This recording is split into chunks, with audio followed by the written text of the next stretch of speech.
Hello, Leo. Welcome to January and a whole new year. I am doing readings for the month of January. As always, I'm sort of giving a broad outlook of it. I would encourage you, if this doesn't resonate with you, to check your sun, moon, or rising sign.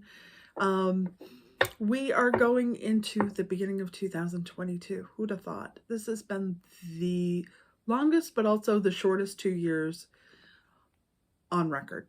I swear. It feels like almost like being released from jail, but being put on parole. Does that make sense? Yeah. Like you've been in prison and now you're being released, but there are restrictions. So I'm going to be looking at your spiritual, your physical, and your mental, emotional being for your energy going into January, the energy of the month, and what you need to look at going for the rest of the year. And we'll clarify that if needed. There's your card right there, Leo. Strength. We'll leave that in the middle.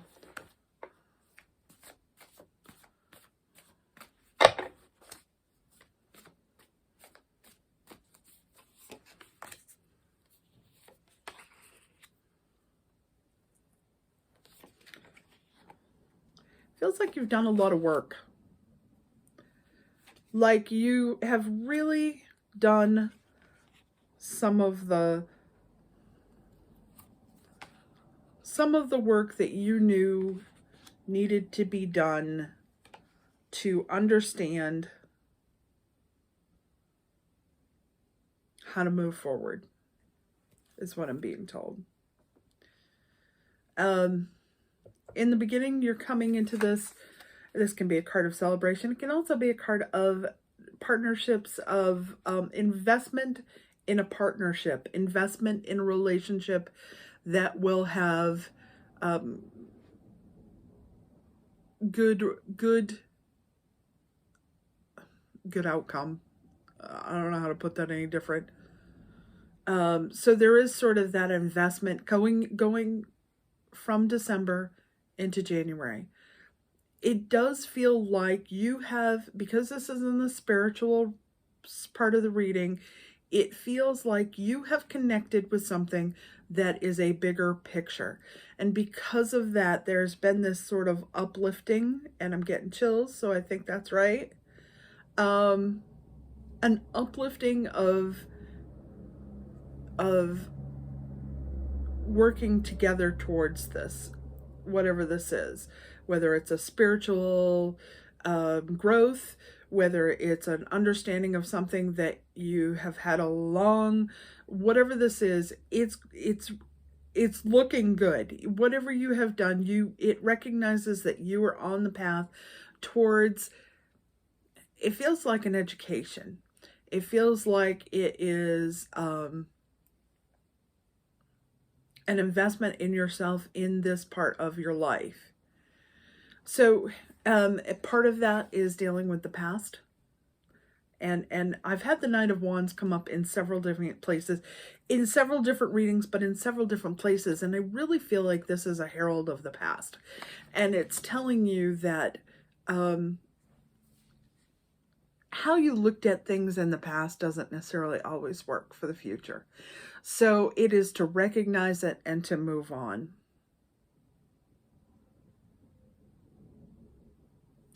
Spiritually, I mean, you're where you need to be. You've got the 10 of Cups, and the 10 of Cups, to me, the 10 of Cups comes with a warning, so to speak. I mean, yes, it's attaining everything you want, and you have it all.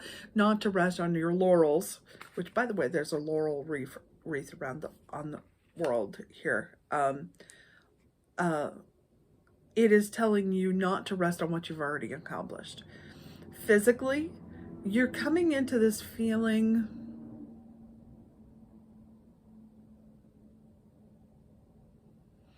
well, it comes out with the moon, but this is funny because what I'm hearing is a shining star, which is not this reading, but I'm hearing that you're shining light on secrets.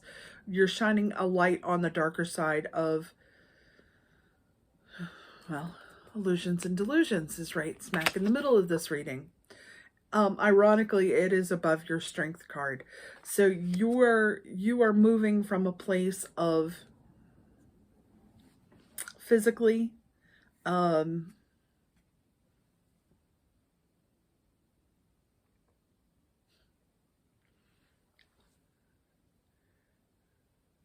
if you look at the bottom of this card, it looks like he's orchestrating them. And that's what I focus on. And it feels to me like you're sort of getting all of these things in a row, right? The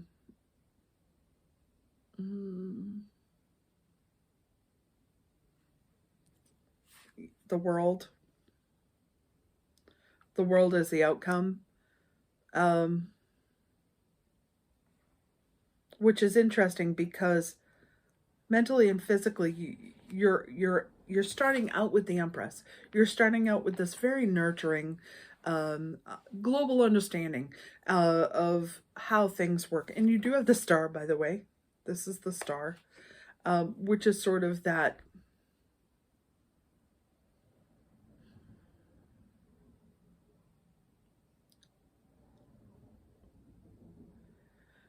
so in the month of January, it's going to be calling on you to take a look at those things in the past that haven't served you and to shine light on them, because you're going to be called for the rest of the year to get rid of some of those old belief systems. And that's where the death card is going to come into play.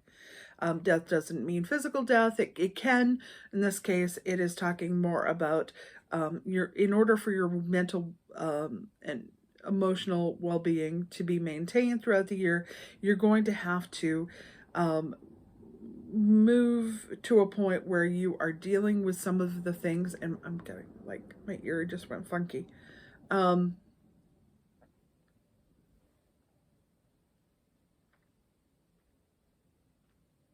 You're be asked to take that strength, which is really the card, and to shine a light on those things, those illusions, delusions that are in your life that aren't serving you, to get rid of them in order to make your world whole and apart. And it is telling you that part of this is that journey of your spiritual self. Part of that is this journey.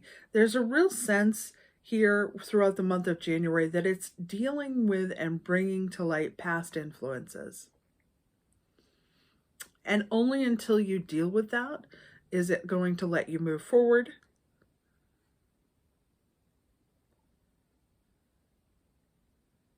I feel really good going into January. It does feel like you're finishing off the year strong, but definitely need to take a look at that. And even going forward, I mean, you have the 10 of Cups, the world, and death. It's just telling you, you know, if you're looking at this, to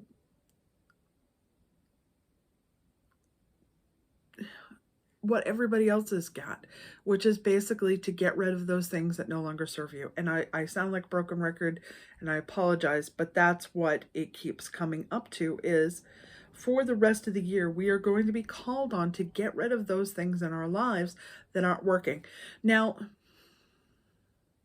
I want some clarification here, because I think some clarification on the death card. Can I have some clarification on the death card for the rest of the year? What do we need to know for Leo? The transformation is what I'm hearing. Leo, rest of the year. It's a process.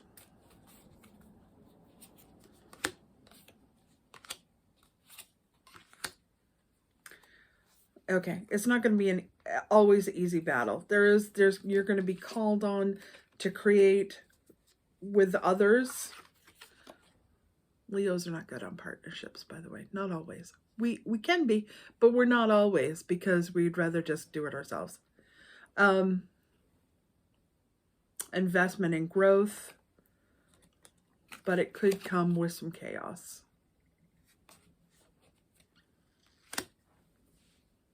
It's not telling me what, though.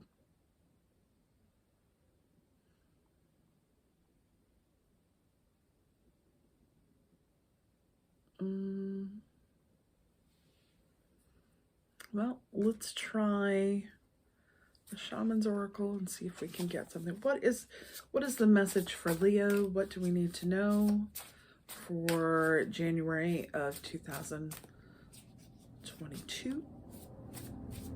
Leo, January 2022 and beyond. What does Leo need to know?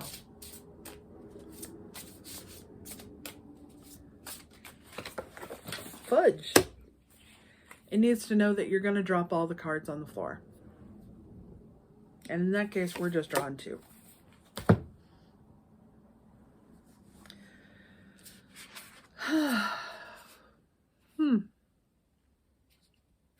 Repairing the mind, body, and spirit. That's interesting because that's what this reading is about. Repairing the mind, body, and spirit. And new beginnings, Moon Maiden. You have the moon. New beginnings. So it feels like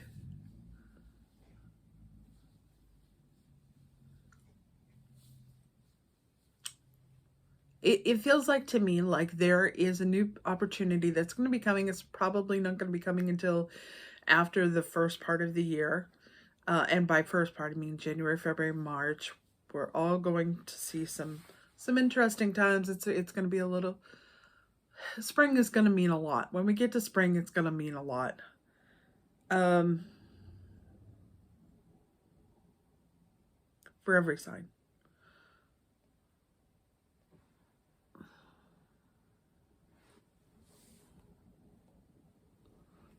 All right, I'm going to finish this up because my battery is running low.